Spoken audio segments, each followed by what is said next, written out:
Hello students, अज असीं करते हैं नैक्सट एक्सरसाइज 6F और इस दे विच फर्स्ट क्वेश्चन है 5 years ago age was 4 times the age of B. A दी जो एज है 4 times the age of B है एंड 5 years हैंस मतलब after 5 years age will be twice the age of B. जो A दी age होएगी वो B दी एज का ट्वाइस होएगी। ट्वाइस मतलब 2 times। Then find their present age, तो दैन उन्होंने दी प्रेजेंट एज फाइंड आउट करनी है। सो इस दे विच एक बेसिक जो कंसैप्ट है वो ये है कि जो असी फाइंड करना हुंदा उसनूं असी सपोज करांगे। तो असी सपोज करना उन्होंने दी present age. So age present as,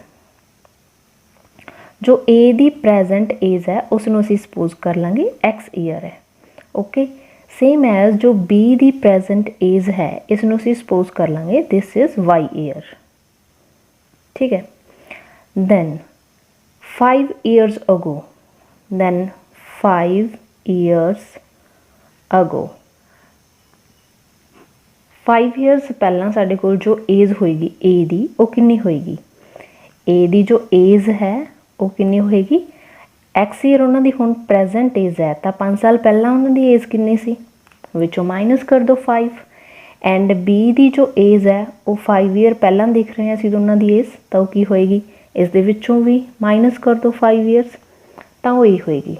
ठीक है, और इस टाइम ते 5 ईयर्स अगो जो ए दी एज सी वो 4 times सी बी दी एज दा। सो ए दी एज है एक्स माइनस 5, वो की है 4 times है बी दी एज। बी दी एज कितनी अपने को 4 y माइनस 5। ठीक है, सो ए गिवन है। सो इनू पहले सॉल्व करो। x minus 5 is equals to 4 ना मल्टीप्लाई करेंगे 4y माइनस 4 इंटू 5 20। सो इनू लैफ्ट हैंड साइड पे शिफ्ट कर लो, y वाली टर्म जो है एंड 5 जो कॉन्स्टेंट टर्म है इनू राइट साइड पे लेके जाना है। सो x ए 4y माइनस का हो जाएगा इज इक्वल्स टू माइनस 20 और 5a प्लस का हो जाएगा। ठीक है, so x minus 4y is equals to minus 15। So ये होएगी साडे कोल first equation. So then secondly सानू की किया गया 5 years हैंस। 5 years हैंस मतलब 5 year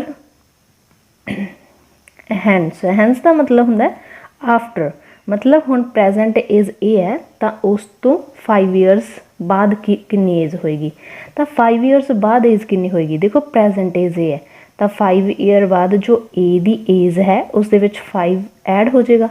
सो हुण एक्स है तो उस दे विच ऐड कर दो 5। सो जो सेम एज बी दी एज होएगी वो की होएगा वाई ईयर होना है प्रेजेंट एज, तो 5 year बाद उसकी एज कितनी होएगी 5 year उस दे विच होर ऐड कर दो। ठीक है, सो इस तरीके नाल आपां नूं एक होर कंसैप्ट गिवन है 5 years hence age will be twice the age of B. जो ए दी एज होएगी ए वाली वो की है बी दी एज का ट्वाइस है। ट्वाइस मतलब 2 times। सो ए दी जो एज है कि इक्वल है 2 times the age of B. B दी एज है y प्लस 5। ठीक है, तो हुण असीं इहनूं सॉल्व करांगे। x plus 5 is equals to 2 ना मल्टीप्लाई कर दो की आएगा 2y प्लस 10। ठीक है, सो हुण असीं इहनूं इक्वेशन दे विच कन्वर्ट करांगे तो इक्वेशन साडे कोल की बनेगी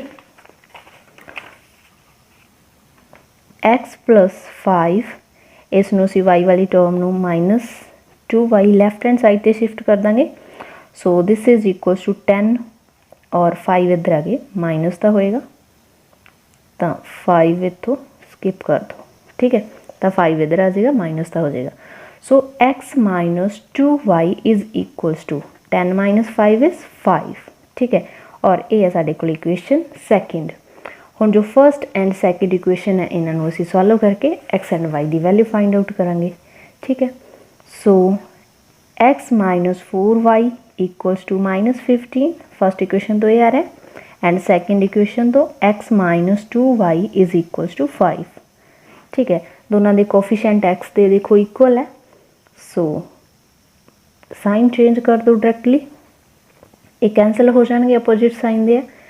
माइनस के 4 है एंड प्लस के 2 है, तो माइनस के 2y रह जाने हैं इज इक्वल्स टू, देखो दोनों माइनस के है तो ऐड हो जाएंगे, माइनस का आएगा 20, सो माइनस नाल माइनस कट हो जाएगी and y is equals to 2 नाल डिवाइड करांगे तो की आएगा 10, सो y की वैल्यू आ गई है 10। तो हुण इन्हां इक्वेशन चों किसी भी एक इक्वेशन दे विच पुट कर दो तो x की वैल्यू फाइंड हो जाएगी। असीं सैकेंड इक्वेशन च पुट कर रहे हैं, सो सैकेंड इक्वेशन च पुट करके साडे कोल की आएगा x माइनस 2 इंटू वाई की वैल्यू असीं पुट करांगे 10 is equals to 5। Okay, so x minus 2 into 10 20 is equals to 5, so x is equals to 20 इधर आके प्लस हो जाएगा 5 दे विच तो ये आ जाएगा 25 ईयर्स। ठीक है, तो x जो आप सपोज किया होया सी वो किसी a दी प्रेजेंट एज x सी, सो a दी प्रेजेंट एज है 25 एंड y सपोज किया है b दी प्रेजेंट एज, सो b दी प्रेजेंट एज है 10। Okay, clear. So next question is question 9th, 2 articles A and B are sold for rupees 1167 making 5% profit on A article है उससे 5% profit मिल रहा है and 7% profit on B article से 7% profit मिल रहा है। दैन दोनों आर्टिकल जो है वो इस कॉस्ट से सेल किए हुए हैं। ठीक है, एंड उस तो बाद नैक्सट है, if the 2 articles are sold for rupees this a profit of 7% is made on A and a profit 5% is made on B। अगर वो A ते 7% प्रॉफिट लै रहे और B ते 5% प्रॉफिट लै रहे तो दैन उन्होंने जो सैलिंग प्राइस है दोनों आर्टिकल का वो ए होएगा।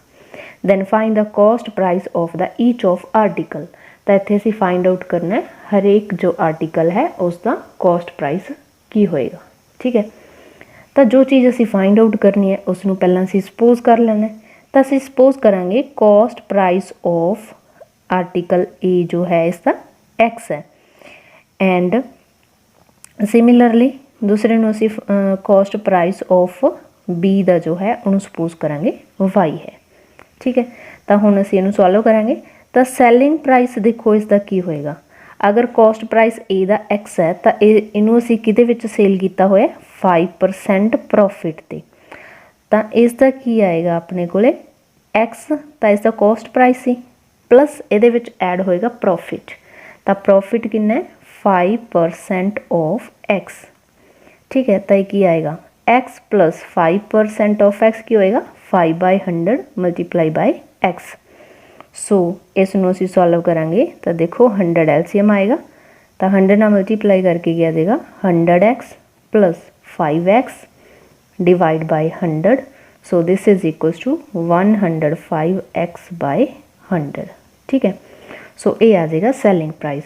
सिमिलरली हुण सैलिंग प्राइस असीं फाइंड आउट करांगे बी आर्टिकल का, तो वो की आएगा जो इसका कॉस्ट प्राइस है सेम प्लस वो ऐड की होएगा जो इससे प्रॉफिट मिल रहा है, प्रॉफिट कितना मिल रहा है 7%, सो 7% ऑफ वाई। सो इन्हें सॉल्व करांगे की आएगा वाई प्लस 7% मतलब 7/100 of y multiply by y. So this is equals to, इतने भी 100 एलसीएम आएगा बिकॉज इसके नीचे 1 है, तो 1 × 100 एलसीएम आएगा 100 और इनू 100 ना मल्टीप्लाई करांगे तो क्या आएगा 100y प्लस 7y। हुण ऐड कर दो 100 प्लस 7 107y/100, तो ये अपने कोले सैलिंग प्राइस आ गया आर्टिकल बी का। ठीक है, सो दोनों का जो सैलिंग प्राइस है वो सानू गिवन है 1167। सो अगर असी दोनों ऐड करांगे दोनों के सैलिंग प्राइस नू तो सानू कितना अमाउंट मिलेगा 1167 रुपीज़ मिलणगे। ठीक है, सो 100 एलसीएम आ रहा तो एलसीएम कॉमन लैके इधर मल्टीप्लाई हो जाएगा। ठीक है, जहाँ 100 नाल ओवरऑल असी मल्टीप्लाई कर देंगे तो आ जाएगा 105x plus 107y is equals to 116700।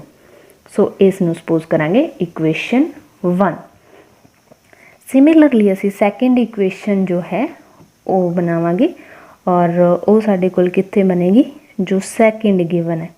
Second given है साडे कोल, अगर प्रॉफिट ए ते 7% है एंड बी ते 5% है।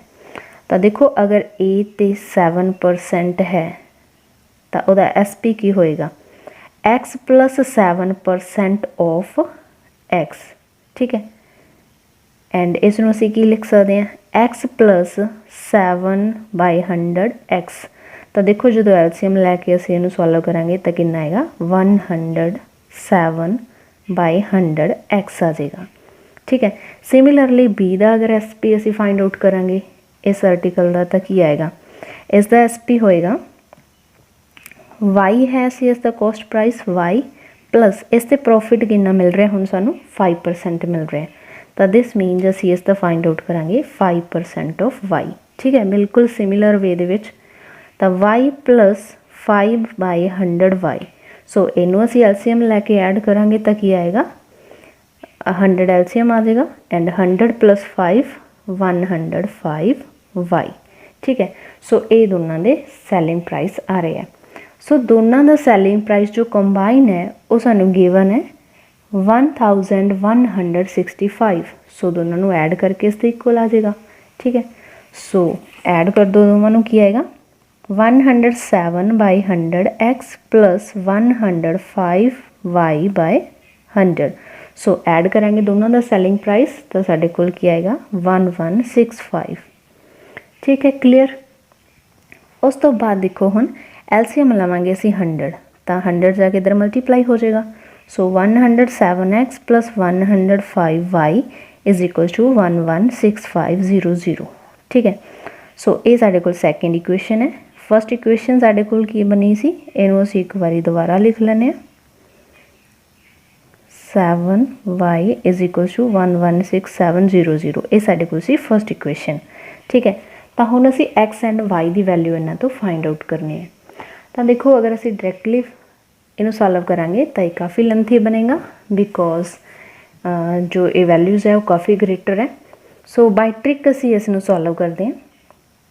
तो अगर असी 1 + 2 कर दिए, मतलब इन्होंने दोनों नू असी ऐड कर दिए, तो ऐड करके देखो 107 105 है, दोनों ऐड करेंगे तो की आ जाएगा 212 एक्स। सिमिलरली ऐड करांगे तो की आ जाएगा 212 वाई, और इन्होंने दोनों असी ऐड करांगे तो की आएगा 233,200। हुण की है 212 इन्हां दे विच कॉमन है, 212 नाल डिवाइड कर दो तो डिवाइड करके आ जाएगा एक्स प्लस वाई, और राइट साइड नू डिवाइड करांगे तो की आएगा 1100। सो इसनू सपोज कर लो इक्वेशन 3, ठीक है। सिमिलरली अगर असी 1 दे विचों 2 नू माइनस कर देंगे तो की आएगा, अगर 1 विचों 2 नू असी माइनस करांगे तो साडे कोल देखो की आएगा 107 चो 105 माइनस करांगे तो 2 रह जाएगा इंटू एक्स, ठीक है। 105 दे विचों 107 माइनस करांगे तो माइनस ते 2 रह जाएंगे, और नाल की अपने कोल वाई है, और इस दे विचों अगर इनू असी माइनस करांगे तो ये ग्रेटर है, सो माइनस से रह जाएंगे साडे कोल 200। Okay clear. सो इस तरीके नाल इसनू असी सपोज कर लांगे फोर्थ इक्वेशन। तो हुण 3 एंड 4 इक्वेशन नू सॉल्व करके एक्स एंड वाई की वैल्यू ईजीली आ जाएगी। सो इनू अगर असी 2 ना मल्टीप्लाई कर दिए 3 नू, ठीक है, 2 ना मल्टीप्लाई करके क्या आएगा 2x, इनू 2 ना मल्टीप्लाई करांगे प्लस 2y, और इन 2 ना मल्टीप्लाई करके क्या आ जाएगा 2200। सो इन्हों सॉल्व कर दो। हुण देखो ये माइनस का है प्लस का कैंसल हो जाएंगे, 2 + 2 4x is equals to 2200 plus दे है, ये माइनस का है, सो 2000 रह जाएगा प्लस का। सो x कि इक्वल आ जाएगा 4 नाल डिवाइड कर दो तो आ जाएगा 500। सो x की वैल्यू आ रही है 500, और थर्ड इक्वेशन इनू पुट कर दो, put in third. So third दे विच पुट करांगे तो आ जाएगा x plus y is equals to 1100, और x की वैल्यू पुट कर दो 500 plus y is equals to 1100।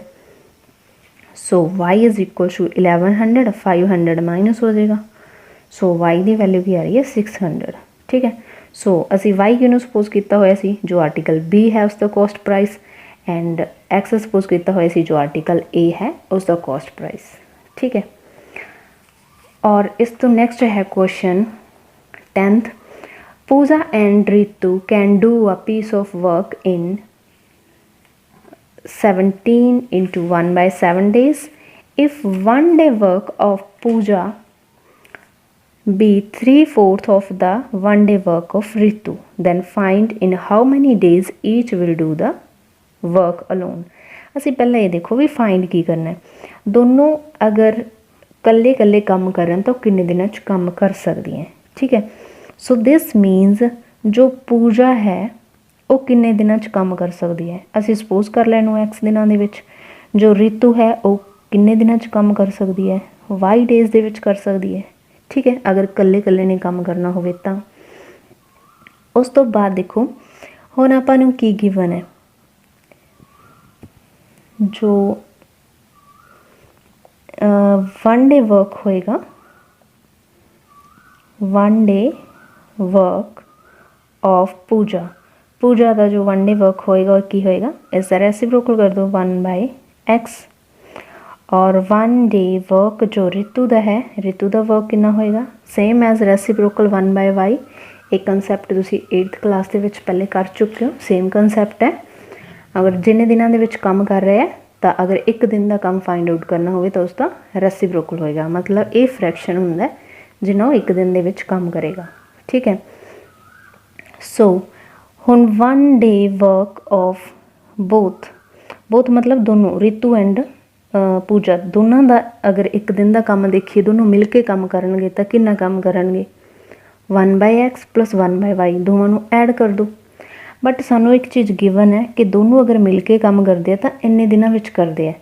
तो देखो 17 × 1/7 डेज़, अगर इन्ने दिनों विच काम करते हैं तो देखो फ्रैक्शन दे विच इनू कंप्लीट करो तो एक ही बनेगा 120/7 डेज़। ठीक है, इन्ने दिनों दे विच काम करते हैं तो उन्होंने 1 day वर्क कितना होएगा, तो इत्थों 1 day वर्क कितना होएगा उन्होंने, इहदा रेसिप्रोकल कर दो तो की आ जाएगा 7/120। इन्ना काम कर रहे दोनों एक दिन दे विच। इत्थे अपने कोल आ रहा एक दिन दे विच इन्ना काम कर रहे हैं, दिस मीनस ये दोनों इक्वल होंगे। सो 1/x + 1/y is equals to 7/120, ये दोनों इक्वल है। ठीक है, क्लीयर। सो इसनों असीं सपोज कर लांगे इक्वेशन 1। दैन नैक्सट सानू की गिवन है, नैक्सट गिवन है इफ 1 day वर्क ऑफ पूजा, पूजा का जो 1 day वर्क है दिस मीनस 1/x। ठीक है, बी 3/4, ए किदे इक्वल है 3/4, 3/4 मतलब 3/4 of 1 day work of Ritu, 1 day work Ritu, Ritu का 1 day वर्क है 1/y। ठीक है, सो ये चीज़ गिवन है इसके इक्वल है। सो इसनूं असीं हुण सॉल्व करांगे तो देखो की आ रहा है, क्रॉस मल्टीप्लाई करके 1/x is equal to 3/4y, यही बन रहा है। क्रॉस मल्टीप्लाई करो तो क्या आ जाएगा 4y is equals to 3x। ठीक है, सो तो y की वैल्यू फाइंड आउट करांगे तो क्या आएगा y is equals to 3x/4, ये आ रहा है। और इसनूं सपोज कर लिया सी सैकेंड इक्वेशन। क्लीयर।